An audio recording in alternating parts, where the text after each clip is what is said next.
Саламатсыздар ма, құрметті студенттер? Автокөлік қозғалтқышының иінді шатунды механизміне қатысты тораптарға байланысты әңгімені өткен дәрісте жалғастырғанбыз. Біз келесі пәннің тақырыбы бойынша сіздерге сол қозғалтқышта айтылған, дәрісте айтылған тораптарды таныстыруды одан ары жалғастырамыз. Бүгін біз сіздерге автокөлік қозғалтқышының иінді шатунды механизміне жататын бөлшектердің бірі автокөліктің маховигі жөнінде әңгіме жүргізгелі отырмыз. Жалпы автокөліктің трансмиссиясы дегеніміз автокөлік қозғалтқышынан алынған энергияны оның жүріс бөлігіне жеткізетін бірнеше тораптардың жиынтығы болады. Яғни сол берілісі жеткізу барысында автокөліктің қозғалтқышын реттеуге, оны көбейтуге, азайтуға, жүріс бағытын өзгертуге жағдай туғызады. Біздің қазіргі сізге көрсетіп отқан мына макетте автокөліктің иінді шатунды механизміне қатысты маховик және іліс механизмі көрсетілген. Енді конкретно маховик жөнінде айтатын болсақ, мына деталь. Мына деталь, маховик.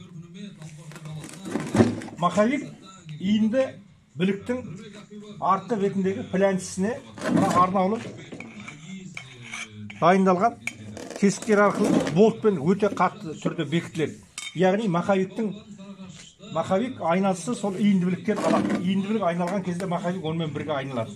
Енді маховиктің тұтас шойыннан құйылған өте ауыр салмағы массивный сондай бөлшек болып табылады.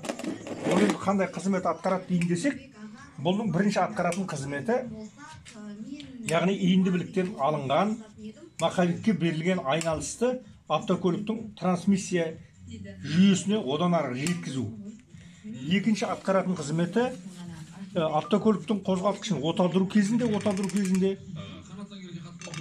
маховиктің мына сыртына бекітілген тісті тәж арқылы стартерден алынған айналысты беріп қозғалтқышты оталдырып жіберу. Көрсетем қазір. Үшінші атқаратын қызметі өздеріңізге белгілі. Автокөлік қозғалтқышы жұмыс жасаған уақытта поршень жоғары төмен қозғалып, жоғарғы және төменгі өлі нүктелерге барып тұрады. Сол өлі нүктелерден оны қозғалтқышты шығарып жіберу керек. Міне осындай үш қызмет атқарады.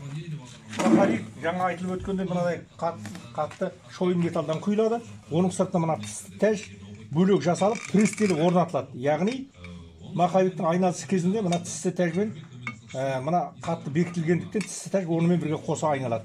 Сонымен бірге маховиктің ішінде мына жерде шарикті подшипник орналасқан. Ол подшипникке беріс қорамының бірінші валы келіп, басы кіретте, ол мына жерде айналып тұрады. Енді басты назар аударатын жер мына маховиктің беті. Бұл беті өте қатты шынықтырылған және жүйелі түрде тегістелген.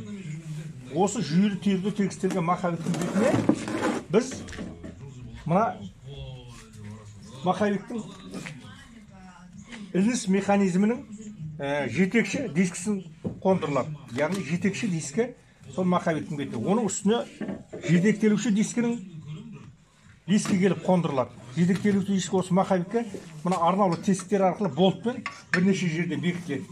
Яғни иіндібіліктен алынған айналыс әуелі маховикке беріледі. Содан кейін мына жетектелуші дискі арқылы беріс қорамына беріледі. Беріс қорамына. Оны арнаулы іліс механизміне қатысты тақырыпты оқығанда бөлек айтамыз. Міне бүгінгі таңда біздің қазір айтайын деп отқан негізгі тақырыбымыз осы.